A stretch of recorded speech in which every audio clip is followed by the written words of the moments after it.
As we all know, the internet changed everything. The net and the web have brought the world closer together. Many older means of communication have either been replaced or changed so as to coexist with and complement electronic communication. Email, for example, has replaced almost all business and a lot of personal letter writing, though our mailboxes remain filled with lots of mail, most unwanted. A lot of printed newspapers and magazines still exist, but their content is now also available on websites, and the websites are timelier and often offer more detailed information. Printed media is not dead by any means, as millions of people still prefer to curl up with a good book or grab a paper on their way to work. There have been many efforts to popularize ebooks, downloadable books in digital form, but their acceptance remains in its infancy. But that won't stay that way. Ebooks make eminent sense, since books are almost all text and ebook download is very fast and hundreds of ebooks can fit onto a small storage card. Ebooks do not contribute to cutting down forests, they do not need to be trucked across the country, they do not produce waste, and they are usually a lot less expensive than printed books. Ebooks also have many other advantages. Depending on your ebook reader software, an ebook can be annotated, bookmarked, and searched. The latter is especially useful. I often want to go back to a certain quote or paragraph in a book, and electronic search is so much easier than leafing through a printed book.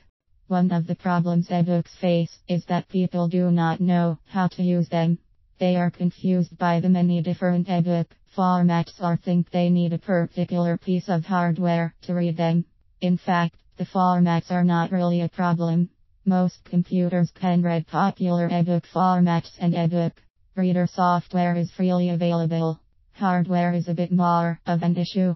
Hardcovers and paperbacks are awfully convenient, and they don't need batteries, so a lot of people shy away from reading on a computer screen or spending the money for a dedicated ebook reader. This is really too bad, as ebooks are clearly the way of the future. They just make too much sense. Those who dismiss ebooks are missing out on a great and increasingly attractive alternative to the printed page.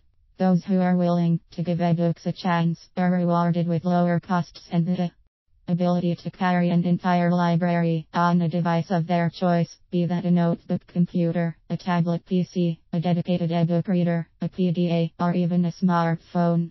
And they have access to a potentially much larger variety of books. That's because ebooks make self-publishing easy, and lots of authors who don't have a chance of getting picked up by traditional print publishing houses can distribute their books electronically. Best of all, there is no waste, and there will never be unsold books that end up on a bargain table or in a landfill. My advice is to give ebooks a chance. Download a free ebook. Look for sites dedicated to ebooks, especially those with a website design that is appealing. See what format you prefer and what device you like to read on. But be warned, you may get hooked. Once you get into them, downloading and reading ebooks can become a passion.